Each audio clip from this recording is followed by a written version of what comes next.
Comeback innings খেললেন, ভালো batting করলেন, কিন্তু 171-এর পরও বাংলাদেশ হেরে গেল আজকে। এটার জন্য আপনি মানে কাকে দায় দিবেন বা কেন এটা হলো? আমি কি বাংলায় বলবো না? না, ফার্স্ট অফ অল আমি মনে করি না, এখানে আসলে দায় দেওয়ার কিছু নেই। ধরেন নর্মালি আমরা যত টোটালি করি না কেন বা যত যে কোনো ম্যাচ খেলতে যাবেন না কেন, ছোটখাটো কিছু মিস্টেক থাকেই এবং ছোটখাটো অনেক কিছু পজিটিভ থাকে। তো আমার কাছে মনে হয় যে আমাদের খুবই ইম্পর্টেন্ট ছিল দুটো ক্যাচ যেটা ছিল। লিটন খুবই ভালো ফিল্ডার, তো নর্মালি আমার কাছ থেকে হইলে হয়তো বা ডিফারেন্ট কিছু ছিল। আমি ওরকম হয়তো মানের ফিল্ডার না, বাট যেহেতু আমাদের one of the best fielder, তো এই জন্য একটু হয়তো বা ওই সময় ক্রুশাল মোমেন্ট ছিল, কারণ দুইটা লেফটি ব্যাটসম্যান খুবই ভালো ব্যাটিং করছিল। একটা পার্টনারশিপ, আমাদের ব্রেক থ্রুটা তো খুবই ইম্পর্টেন্ট দরকার ছিল, কারণ আজকের উইকেটে নর্মালি আমি যদি ব্যাটিং করে যেটা টের পেয়েছি যে নর্মালি শারজুরকে যেরকম লাস্ট কয়েকটা ম্যাচ আমরা দেখেছি 140-50 হলেই উইনিং স্কোর হয়, বাট আজকে উইকেটটাও একটু ডিফারেন্ট ছিল, ভালো ছিল ব্যাটিং এর জন্য। আবার এক সাইড ছোট ছিল, তো আমরা জানতাম যে 170 আসলে মানে উইনিং স্কোর না, বাট আমরা যদি ভালো 5টা 6টা বল প্রথমে শুরুটা ভালো করি আর আমাদের যে চান্সগুলো আসবে ওগুলো যদি গ্র্যাব করতে পারি, তাহলে ডেফিনেটলি আমরা গেমে থাকতে পারবো। তো ওরা 6 ওভার, যদি আমরা একটা আর্লি উইকেট নিয়েছিলাম, বাট 6 ওভার যেহেতু ওরা খুবই ভালো পাওয়ার প্লে ইউজ করেছে, বাট সাকিবের ওই ওভারে আমাদের মোমেন্টাম আবার কাছে এসেছিল। But at the last time মনে করি যে যেহেতু সেট ব্যাটসম্যান ছিল, তারা খুব ইজিলি ক্যালকুলেট করে ব্যাটিং করেছে। তো অল ইন অল আমি মনে করি দায় ঠিক না, বাট আমরা ছোটখাটো কিছু মিস্টেক করেছি, সেজন্য এই ম্যাচটা আসলে আমরা জিততে পারিনি। মুশফিক ভাই, আপনি ভালো ব্যাট করলেন, অনেকদিন পর অধ্যক্ষ থেকে দেখা পেলেন, কিন্তু মাঠের বাইরে একের পর এক নানা ঘটনা ঘটছে, এটা নিয়ে ক্রিকেটাররা কিছুটা বিব্রত। এই ধরনের ঘটনা ক্রিকেটের কোনো প্রভাব পড়ে কিনা আপনাদের কি উপর? ঘটনা হচ্ছে ভাই মাঠের বাইরে? বিভিন্ন নানা কথা হচ্ছে, সমালোচনা হচ্ছে। বিভিন্ন কথা তো এটা তো সবসময় হয়েই থাকবে। এখন আপনি অ্যাজ এ প্লেয়ার, আপনি যখন ভালো করবেন সবাই তালি দিবে, আপনি যখন খারাপ করবেন সবাই গালি দিবে, এটাই তো স্বাভাবিক, তাই না? আর এটা আমি আমার ফার্স্ট বছর না, লাস্ট 16 বছর ধরে আল্লাহর রহমতে খেলছি, তো এটা আমার কাছে নতুন কিছু না, এটা আমার কাছে খুবই নর্মাল লাগে। আর যারা এইরকম কথা বলে থাকেন তারা নিজেদের মুখটা একটু আয়নায় দেখা উচিত, কারণ তারা বাংলাদেশে ফরে খেলে না, ফরে খেলে আমরা প্লেয়াররাই খেলি। শুধু আমি না, যারা খেলছেন লাস্ট 16 বছর ধরে বলেন বা 2000 যেটা বলেন যে টেস্ট স্ট্যাটাস থেকে, তার আগে থেকে যারা খেলেছেন সবাই ইনপুট দেওয়ার চেষ্টা করে, ভালো করার চেষ্টা করে। কোনোদিন হয়, কোনোদিন হয় না, but at the same time যেটা মনে করি যে আমরা সবাই দেশকে রিপ্রেজেন্ট করি এবং এই প্রাউডটা নিয়ে আমরা মাঠে যাই এবং ভালো করার চেষ্টা করি। মুশফিক, আপনারা যখন এই 171 রান করে ড্রেসিং রুমে গেলেন, তখন আসলে আপনাদের ভিতরে ফিলটা কেমন ছিল, যে এটা is it enough score to win? কেমন চিন্তা ভাবনা ছিল নিজেদের বোলিং এর জায়গায়, যে আইসা এরকম বোলিং করতে হবে বা এরকম কিছু?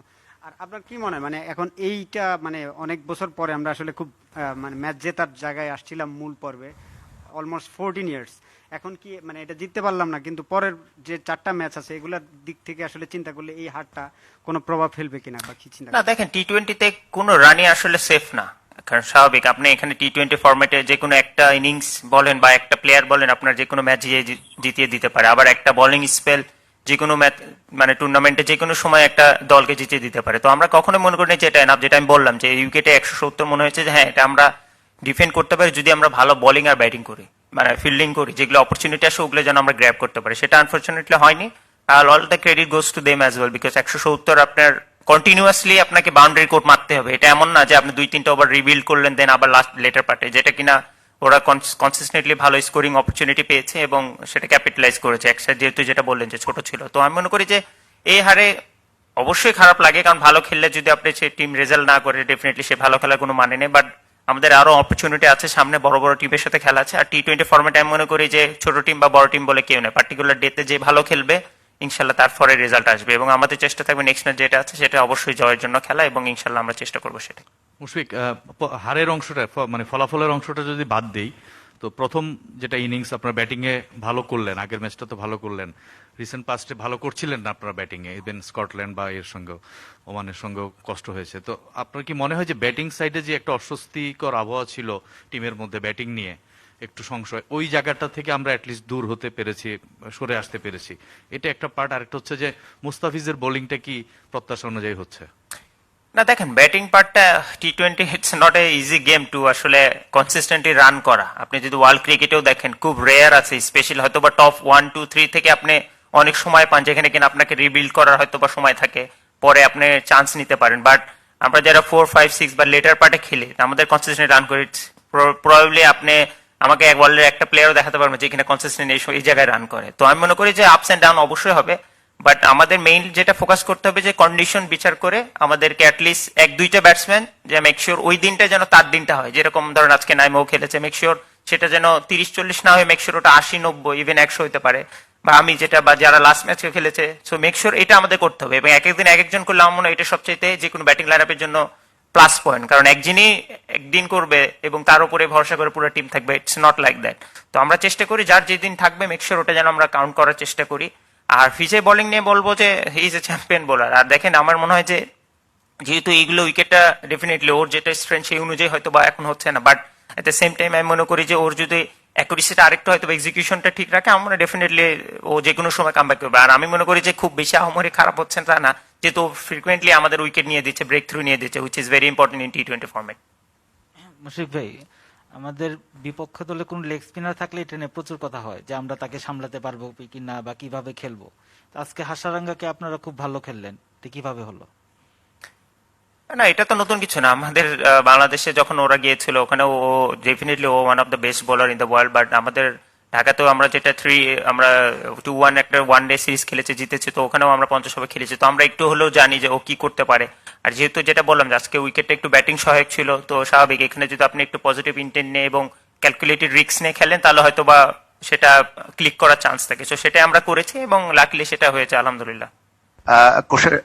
ম্যাচের বাইরে আমি যদি ইন্ডিভিজুয়াল কোশ্চেন করি আপনাকে, যে শ্রীলঙ্কার এগেনস্টে আপনার রেকর্ডটা খুব ভালো, আজকেও 50 পেলেন, এর আগেও আমরা যে ফর্মেটই বলি ওয়ান ডে, টেস্ট, টি20, শ্রীলঙ্কার এগেনস্টে আপনার রেকর্ড অলওয়েজ ভালো, এবং আজকেও কি আপনি এটা কি স্পেশালি আপনার ভেতরে কোনো কিছু কাজ করে কিনা যে শ্রীলঙ্কার এগেনস্টে আমার ভালো করতেই হবে, বা আজকে একটা ভালো ইনিংস খেলার আমার একটা চান্স?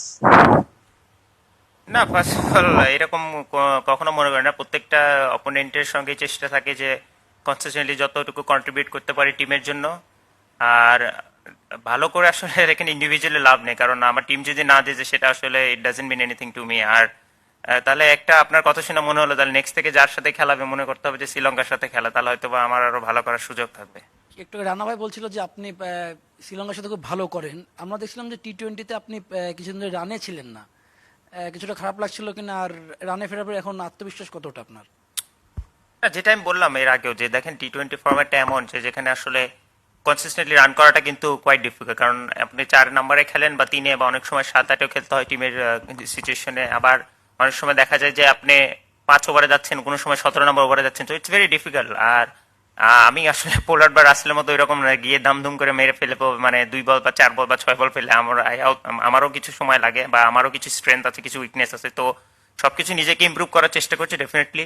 আর টি20 ফরম্যাটে যেটা বললেন যে হ্যাঁ কয়েকটা ম্যাচ আমি যদি মনে করি আমার কাছে কয়েকটা ম্যাচ, বাট সামহাও অনেক সময় অনেক দিক থেকে শুনে মনে হচ্ছে লাস্ট 5-6 বছর ধরে রান করি না, তো এই জিনিসটা আমাকে আরো মোটিভেটেড করেছে, যেটা আমি ফিল করি। তো ইনশাল্লাহ চেষ্টা থাকবে যে টিমের কন্ট্রিবিউশনে যত বেশি রান করতে পারি, সেটা হইতে পারে 10, সেটা হইতে পারে 80, সেটা হইতে পারে 100, তো বাট ইনশাল্লাহ চেষ্টা থাকবে সেটা। Last question 21। মুশিক ভাই শুনছেন এদিকে? উইকেট দেখে কি একটু সারপ্রাইজ হয়েছিলেন কিনা? কারণ লাস্ট কিছু ম্যাচে শারজার উইকেটে খুব কম রান হচ্ছিল, তো আপনারা দেখলাম আজকে 3টা স্পিনার নিয়ে নেমেছিলেন, শ্রীলঙ্কা 4টা পেসার নিয়েছিল, তো সেটার প্রত্যাশার সঙ্গে কি বাস্তবতার মিল পাননি? বোলিং এ গিয়ে যখন মানে খেলাটা শুরু হলো, উইকেট যেটা আশা করেছিলেন সেটাতে সারপ্রাইজ হয়েছিলেন কিনা?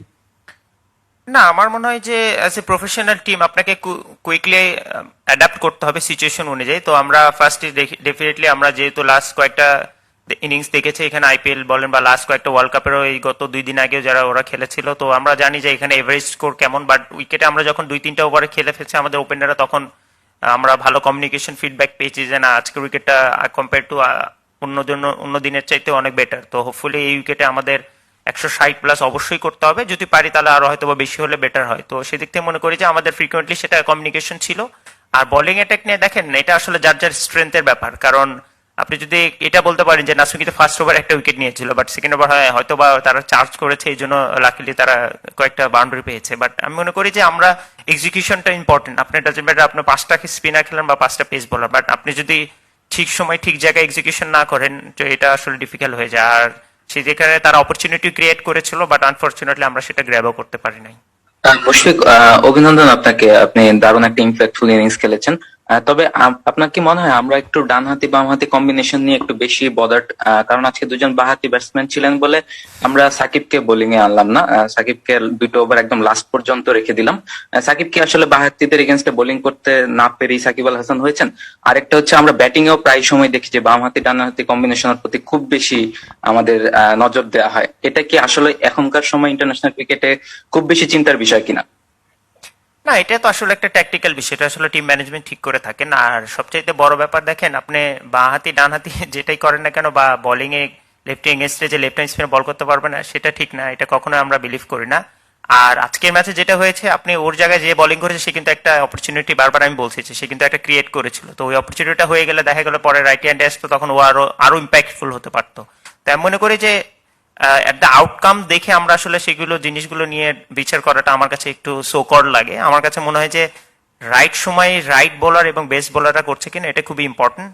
আর যেহেতু গ্রাউন্ডটা একদিকে ছোট ছিল, তো আপনি এক এন্ড থেকে আসলে ওই লেফট হ্যান্ড স্পিনার আনাটা একটু যে কোনো সময়ের জন্য একটু রিস্ক হয়ে যায়। তো ডেফিনেটলি আমার মনে হয় যে আমাদের ক্যাপ্টেন অধিনায়ক বলেন বা টিম ম্যানেজমেন্ট যেটা সিলেক্ট করেছিল, আমি মনে হচ্ছে সবই ঠিক ছিল। জাস্ট আমরা এক্সিকিউশন, যেটা আমি বললাম যে আমরা দুটা ইজি চান্স ছিল যেটা যদি গ্র্যাব করতে পারতাম, definitely it's could have been a different ball game. আর হি ইজ এ চ্যাম্পিয়ন বলে যেটা আমি বললাম যে আর ডেথ ওভারে ওর বোলিং করে, ইভেন লাস্ট ওভারও। তো আমি মনে করি যে সেই দিক থেকে আমাদের অপশন তো অবশ্যই ছিল যে যদি লাস্ট ওভারও লাগে he can be the bowler.